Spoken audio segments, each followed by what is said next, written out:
Hello दोस्तों, जय Hind. This is वारिश sir, your welcome to our YouTube channel दिवारिश academy. दोस्तों, आज हम हिंदी व्याकरण में आपके लिए लेकर आए हैं अलंकार क्या होता है।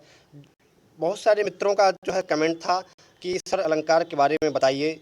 तो अलंकार हम लेकर आ गए हैं चैप्टर आज। बिल्कुल अलंकार क्या होता है हम देखेंगे। अलंकार की परिभाषा, भेद और इसके उदाहरण, इसके सभी जो है प्रमुख परिभाषाओं को, इसके भेद को जो एग्जाम में पूछे जाते हैं, परीक्षाओं में पूछे गए हैं और पिछली परीक्षाओं में पूछे गए उदाहरण को हम देखने वाले हैं दोस्तों।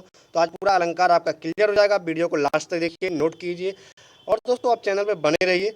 चलिए शुरू। तो हम शुरू कर रहे हैं अलंकार की परिभाषा से। काव्यों की सुंदरता बढ़ाने वाले यंत्रों को ही अलंकार कहते हैं। दोस्तों, सबसे पहले पूछा जाता है आपसे अलंकार क्या होता है। तो काव्यों की सुंदरता को बढ़ाने वाले यंत्रों को ही अलंकार कहते हैं। जिस प्रकार मनुष्य अपनी सुंदरता बढ़ाने के लिए विभिन्न आभूषणों का प्रयोग करता है, उसी तरह काव्यों की सुंदरता बढ़ाने के लिए अलंकारों का उपयोग किया जाता है दोस्तों। ठीक है। अलन का अर्थ होता है भूषण या आभूषण। कर का अर्थ होता है सुसज्जित करने वाला। ठीक है। अर्थात किसी काव्य को जो है उसको सुसज्जित करने वाला आभूषणों से ही अलंकार कहलाता है। अब ये आभूषण क्या होते हैं दोस्तों? तो ये आभूषण शब्दों के होते हैं। आप यहाँ पर देखेंगे दोस्तों कि काव्यों को शब्दों व दूसरे तत्वों की मदद से सुसज्जित करने वाला ही अलंकार कहलाता है। ठीक है। अब ये कैसे जो है सुसज्जित करते हैं? तो काव्य या दूसरे तत्व मतलब शब्दों के ही माध्यम से, अर्थों के माध्यम से जब काव्यों को सुसज्जित कर उसकी सुंदरता को बढ़ा दिया जाता है तो उसी को अलंकार कहते हैं। सुसज्जित करने वाला ही अलंकार कहलाता है। ठीक है। अलंकार दोस्तों दो शब्दों से मिलकर बना है। अलंधन धन कार से मिलकर बना है दोस्तों, आप याद रखिएगा। अलंधन धन कार से मिलकर अलंकार बना है। और ये पूछा जाता है कि अलंकार का संधि विच्छेद क्या होगा? तो अलम मौ के नीचे हलंत रहेगा दोस्तों, अलम धन कार। ठीक है। अर्थात किसी काव्य की सुंदरता को बढ़ाने वाला ही अलंकार कहलाता है। ठीक है। चलिए आगे देखते हैं अलंकार के भेद। तो दोस्तों अलंकार के मुख्यतः दो भेद होते हैं। कितने प्रकार होते हैं? दो भेद मुख्यतः होते हैं। पहला होता है शब्दालंकार, दूसरा होता है अर्थालंकार। एक शब्द से जब उसके जो है सुंदरता को बढ़ाते हैं काव्य की, तो वो शब्द अलंकार में रखते हैं। जब उसे विशेष अर्थ दे करके उसके जो है सुंदरता को, काव्य के महत्व को बढ़ाया जाता है तो अर्थ अलंकार कहलाता है। अब हम दोनों को देखेंगे, उसके जो है भेदों को देखेंगे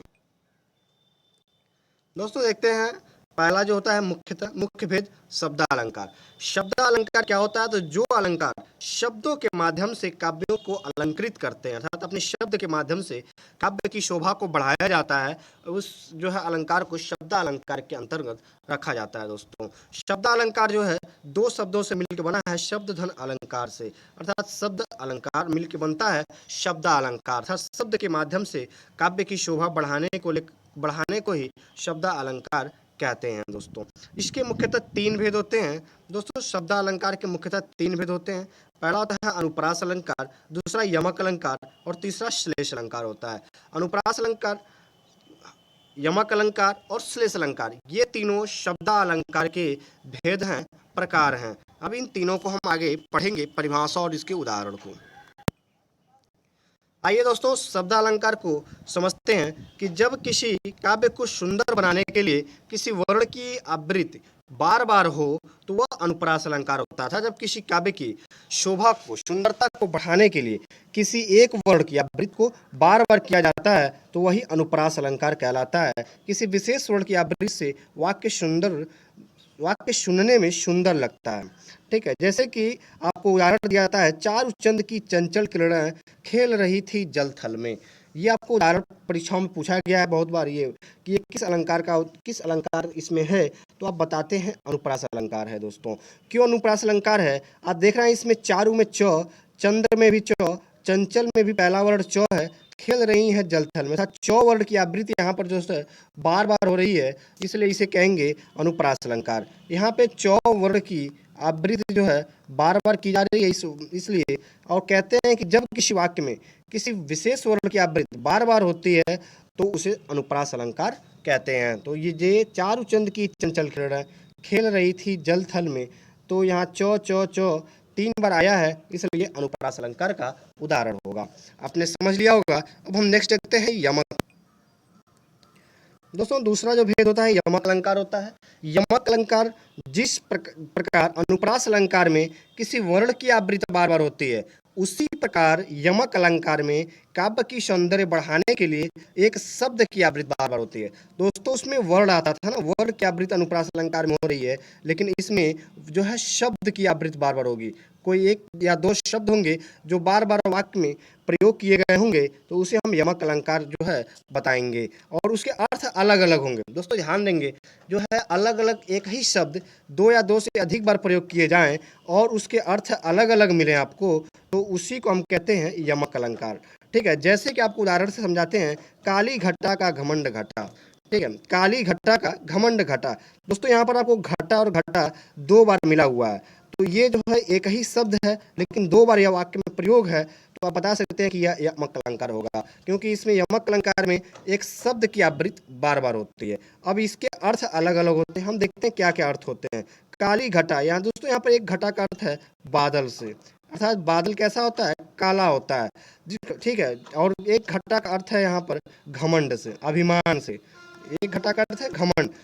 ठीक है, तो घटा, तो दोस्तों यहाँ जो एक घटा है, ये जो है काली के अर्थ में आता है, अर्थात बादल काला होता है, और ये घटा का अर्थ है कम होना। क्या होना, कम होना। तो ये घमंड से जुड़ा हुआ है, अर्थात घमंड का कम होना। तो इस प्रकार से दोस्तों ये यमक अलंकार का उदाहरण होगा। एक ही शब्द है लेकिन ये अलग अलग दो बार आए हैं और अलग अलग अर्थ को दे रहे हैं, तो ये यमक अलंकार का उदाहरण होता है। दोस्तों जिस प्रकार ये अनुप्रास अलंकार में एक वर्ण की आवृत्ति बार बार होती है, उसी प्रकार यमक अलंकार में काव्य की सौंदर्य को बढ़ाने के लिए एक शब्द की आवृत्ति बार बार होती है। ये इंपॉर्टेंट है आपके लिए इसमें। ठीक है, एक शब्द की आवृत्ति बार बार होती है और दो बार प्रयोग और अर्थ अलग अलग है, और ये देखिएगा इसके अर्थ जब अलग अलग मिलते हैं तो ये यमक अलंकार का उदाहरण होता है। चलिए आगे देख लेते हैं तीसरा भेद। मित्रों इसका तीसरा भेद होता है श्लेष अलंकार।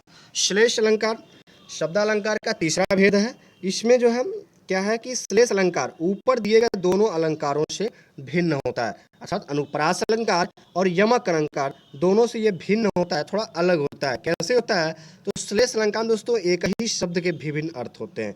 वहाँ पर अनुप्रास अलंकार में एक ही वर्ण कई बार प्रयोग किया गया था, तो अनुप्रास बना। यहाँ पे यमक अलंकार हमने देखा कि एक ही शब्द दो या दो से अधिक बार प्रयोग हो रहे हैं और उनके अर्थ अलग अलग हो निकल रहे हैं, तो ये यमक हो गया। लेकिन श्लेष अलंकार कैसे अलग है, तो यहाँ पर एक ही शब्द आएगा लेकिन उसके अर्थ जो है अलग अलग निकलेंगे, तो उसी को कहते हैं श्लेष अलंकार। ठीक है, जैसे कि आपको हम उदाहरण से समझाते हैं। दोस्तों उदाहरण देखिएगा, रहीमन पानी राखिए बिन पानी सब सून, पानी गए न उबरे मोती मानुष चून। यहाँ पर दोस्तों पानी जो है कितनी बार प्रयोग आया है, यहाँ पे आप देख रहे हैं पानी का अर्थ एक ही बार आया है, आया कि नहीं आया है, लेकिन यहाँ पे दोस्तों इसके कई अर्थ निकल रहे हैं। जैसे एक पानी का अर्थ दोस्तों जो है ये किससे हो गया, नम्रता से हो गया। किससे हो गया, एक पानी का अर्थ जो है दोस्तों यहाँ पानी का अर्थ नम्रता से है, और पुनः इसी पानी का अर्थ दोस्तों जब हम प्रयोग करते हैं तो ये जल से होता है। अर्थात दोस्तों इसका अर्थ ये हुआ कि जो है जिस प्रकार से यहाँ पे क्या हुआ कि पानी, रहीमन पानी राखिए बिन पानी, रहीमन यानी कि रहीम दास का ये दोहा है। रहीम दास कहते हैं कि अपने अंदर ऐसी पानी, अर्थात पानी में नम्रता रखिए, अपने अंदर ऐसी नम्रता रखिए कि जैसे चूना, यहाँ देख रहे हैं चूना, या इसका अर्थ आटा से भी ले सकते हैं। तो जिस प्रकार से आटा या चूना पानी के बिना बेकार होता है, उसका कोई अस्तित्व नहीं होता, और उसी प्रकार से जैसे जो है एक मनुष्य के अंदर नम्रता नहीं रहेगी तो उस मनुष्य का भी कोई अस्तित्व नहीं होगा। तो इसलिए दोस्तों इसे कहते हैं कि एक ही अर्थ आए, एक शब्द आए लेकिन उसके अर्थ अलग अलग निकले, तो इसे श्लेष अलंकार का उदाहरण करते हैं। दोस्तों इसमें एक और उदाहरण आता है, कब सुमिरन को खोजन फिरत कभी व्यभिचारी चोर। ये भी आपने पढ़ा है, सुमिरन को खोजत फिरत कभी व्यभिचारी चोर। तो यहाँ पर दोस्तों सुमिरन का अर्थ शब्द एक बार आया है लेकिन उसके अर्थ अलग अलग निकलते हैं। ठीक है, तो इस प्रकार से ये श्लेष अलंकार का उदाहरण होता है। आगे देखेंगे हम अर्था अलंकार, जो मुख्य दूसरा भेद होता है। दोस्तों देखते हैं अर्था अलंकार। दोस्तों अर्था अलंकार के जो है दो मुख्य भेद होते हैं, शब्द और अर्थाम। तो अब शब्द हमने देखा, अब अर्थाम पढ़ेंगे। अर्था अलंकार क्या होता है, तो जब किसी वाक्य का सौंदर्य उसके अर्थ पर आधारित होता है, तब यह अर्थालंकार के अंतर्गत आता है।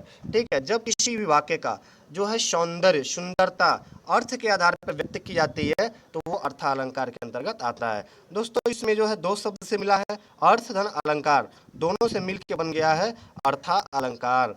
ठीक है, अर्थालंकार के दोस्तों मुख्यतः 5 भेद होते हैं। शब्दालंकार 3 भेद होते थे, अर्थालंकार के 5 भेद होते हैं। उन पांचों को हम देखने वाले हैं। होता है अर्थालंकार के मुख्यतः 5 भेद होते हैं। पहला होता है उपमा अलंकार, दूसरा होता है दोस्तों रूपक अलंकार, तीसरा उत्प्रेक्षा अलंकार, चौथा जो होता है अतिशयोक्ति अलंकार और पांचवा जो होता है मानवीय करण अलंकार। ठीक है, अब इनकी हम परिभाषाओं को देखेंगे और इसके उदाहरण से इसको हम समझेंगे। दोस्तों उपमा अलंकार देखते हैं। जो पहला होता है तो उप का अर्थ होता है समीप या नजदीक, पा का अर्थ होता है तुलना करना या देखना, अर्थात जब दो या विभिन्न वस्तुओं में समानता दिखाई जाती है तो वहाँ पे उपमा अलंकार होता है। जैसे कि कर कर कमल सा कोमल है, अर्थात कर मीन्स क्या होता है पैर या हाथ। ठीक है, कर मीन्स क्या होता है पैर। अब कमल सा अर्थात जो है कमल पैर कमल के समान क्या है कोमल है, अर्थात पैर की तुलना किससे की जा रही है कमल से की जा रही है, तो इसीलिए दोस्तों ये उपमा अलंकार होगा। जब दो विभिन्न वस्तु में समानता दिखाई जाए, तुलना किया जाए उसका, तो वहाँ उपमा अलंकार होता है। ठीक है दोस्तों, इसके कुछ अंग होते हैं, इसको हम देखेंगे कि उपमा अलंकार के अंग, पहला है उपमेय, दूसरा उपमान होता है। तो उपमेय क्या होता है, तो जिस वस्तु की समानता किसी दूसरी वस्तु से दिखलाई जाए तो वह उपमा अलंकार था। जिस वस्तु की समानता दिखलाई जाती है, जैसे हमने कर की हमने समानता दिखाया ना कर का, तो यहाँ पे कर क्या होगा उपमेय होगा। ठीक है, पैर का। और उपमान है जिससे तुलना की जाती है। उपमान क्या होता है दोस्तों, तो उपमेय को जिसके समान बताया जाए, जिससे तुलना की जाती है, वो उपमान अलंकार होता है। अच्छा, जैसे हमने पैर की तुलना किससे किया था कमल से किया, तो कमल जो है क्या होगा उपमान है। ठीक है, तो आपने देखा उपमा अलंकार। इसमें दोस्तों मुख्यतः आपको ट्रिक बताते हैं उपमा अलंकार का, कि जब भी कोई वाक्य आए पूछे कि उपमा अलंकार है, तो आप देखिए कि इसमें जो है सा सी, हम यहाँ पर लिखते हैं सा सी से, ऐसे शब्द दोस्तों जब आपको मिल जाए, जो है जैसे जो यहाँ पर देखा ना सा सी से ऐसे मिल जाए, तो इसे कहेंगे कि ये उपमा अलंकार होगा, हम हमारा सही हो जाएगा। अगला भेद देखते हैं इसका। अगला भेद है दोस्तों रूपक अलंकार। रूपक अलंकार क्या होता है, तो जब उपमेय, उपमान और उपमेय में अर्थात जिसकी तुलना की जाए और जिससे तुलना हो, जब इन दोनों में कोई भिन्नता न दिखे, कोई भेद न दिखा, तो ये अभेद हो जाए, तो जब उपमेय में उपमान का भेद रहित आरोप हो जाए, भेद रहित हो जाए, अर्थात दोनों में कोई भेद कोई भिन्नता न दिखे, तब ये रूपक अलंकार कहलाता है। जैसे कि मैया मैं तो चंद्र खिलौना लहूं। ठीक है, तो अब यहाँ पर दोस्तों चंद्रमा और खिलौना दोनों में कोई अंतर नहीं दिख रहा है, इसलिए यहाँ पे दोस्तों क्या हो जाएगा, ये रूपक अलंकार हो जाएगा। जैसे अगला है चरण कमल बंदव हरिराई, ये दोस्तों यहाँ पूछा गया है, कहा जा रहा है कि जिस तरह हरि भगवान का कमल कमल और जो है उनका पैर दोनों एक समान है, दोनों में कोई अंतर नहीं दिख रहा है, तो इसीलिए यहाँ पर रूपक अलंकार हो गया है। तो दोस्तों अगर ये उदाहरण आपको जो बहुत बार पूछा गया है, चरण कमल बंदव हरिराई, ये किस अलंकार का उदाहरण है, तो आप बताएंगे रूपक अलंकार का उदाहरण होगा। मैया मैं तो चंद्र खिलौना लय हूँ, ये भी रूपक अलंकार का उदाहरण है। इसमें उपमेय में उपमान का भेद रहित आरोप होता है, अर्थात दोनों में कोई भिन्नता या भेद नहीं दिखाई देता है। ठीक है, तो ये रूपक अलंकार होता है। चलिए तीसरा देखते हैं इसका। दोस्तों इसका तीसरा है उत्प्रेक्षा अलंकार। उत्प्रेक्षा अलंकार क्या है, तो हम जानेंगे जहाँ उपमेय में उपमान के होने की संभावना का वर्णन हो। यहाँ पे क्या है कि इन दोनों में समानता होने की संभावना व्यक्त की जाती है, जहाँ पर वहाँ पे उत्प्रेक्षा अलंकार होता है। दोस्तों इसके लिए ट्रिक होता है दोस्तों, कि जब भी उत्प्रेक्षा अलंकार का उदाहरण देगा, तो उदाहरण में आपको मनु, जनु, मेरे, जानते, मनहु, मानो, निश्चय, इव आदि जैसे शब्द ये मिलेंगे, जरूर मिलेंगे। अगर इनमें से कोई शब्द आपको नजर आता है उदाहरण में, तो आप जो है बिल्कुल उसके उत्प्रेक्षा अलंकार लगाएंगे और आपका आंसर सही हो जाएगा। तो यहाँ पे क्या है कि दोनों में संभावना व्यक्त की जाती है उपमेय में उपमान की, तो वही उत्प्रेक्षा अलंकार होता है। जैसे कि उदाहरण है, मुख मानो चंद्रमा है, अर्थात जैसे लग रहा है कि उनका मुख चंद्रमा के समान है, अर्थात ये संभावना व्यक्त की जाती है दोस्तों, इसलिए यहाँ पे मानव शब्द आ गया तो ये उत्प्रेक्षा अलंकार का उदाहरण हो जाएगा। चलिए आगे देख लेते हैं चौथा। दोस्तों चौथा है अतिशयोक्ति अलंकार। अर्थालंकार का चौथा उदाहरण भेद होता है इसका अतिशयोक्ति अलंकार। जब किसी बात का वर्णन बहुत बढ़ा चढ़ाकर, अतिशयोक्ति मतलब जानते हैं बढ़ा चढ़ाकर कहना, तो जब किसी बात का वर्णन बहुत बढ़ा चढ़ाकर उसको व्यक्त किया जाए, कहा जाए, तो इसे अतिशयोक्ति अलंकार होता है दोस्तों। जैसे कि आगे नदियां पड़ी अपार, घोड़ा कैसे उतरे पार, राणा ने इस सोचा इस पार, कब तक चेतक था उस पार, तब तक चेतक था उस पार। था राणा ने जैसे ही उस पार जाने के लिए सोचा, तब तक चेतक उनका घोड़ा राणा प्रताप का उस नदी के उस पार हो गया। तो दोस्तों ये बढ़ा चढ़ाकर ये बात जो है वाक्य में प्रयोग की गई है, अर्थात महाराणा प्रताप की वीरता को दिखाने के लिए इस वाक्य में जो है उनके घोड़े की वीरता को दिखाने के लिए और राणा प्रताप के साहस को दिखाने के लिए जो है इस वाक्य का प्रयोग थोड़ा बढ़ाकर किया गया है इसमें, इसलिए इसको अतिशयोक्ति अलंकार के अंतर्गत रखा जाता है। जब किसी बात का वर्णन बहुत बढ़ा चढ़ाकर किसी की वीरता को, किसी की चतुराई को जो है व्यक्त करने के लिए उसमें कुछ ऐसे अर्थ जुड़ जाएं जो उसके वाक्य को बढ़ा चढ़ाकर व्यक्त करें, तो वहाँ पे दोस्तों अतिशयोक्ति अलंकार होता है। ठीक है, पांचवा होता है दोस्तों कि मानवीयकरण अलंकार। मानवीयकरण अलंकार क्या होता है देखते हैं। जब प्राकृतिक चीजों में मानवीय भावनाओं के होने का वर्णन हो तो वहाँ पे मानवीयकरण अलंकार होता है। दोस्तों मानवीयकरण अलंकार ये कहता है कि जब प्राकृतिक चीज़ों में जो चीज़ें ईश्वर द्वारा बनाई गई उसे प्राकृतिक चीज़ें कहते हैं, जिससे मनुष्य का निर्माण नहीं हुआ है, उसमें जो है उस चीज़ों में मानवीय भावनाओं का, मनुष्य के भावनाओं का वर्णन किया जाए तो वहाँ पे मानवीयकरण अलंकार होगा। जैसे फूल हंसे कलियाँ मुस्कुराई। दोस्तों यहाँ पर फूल ना तो हंसता है ना कली मुस्कुराती है, लेकिन मनुष्य इसे अपने मानव स्वभावी में जोड़ रहा है इसे कि फूल हंस रहा है और कलियाँ मुस्कुरा रही हैं।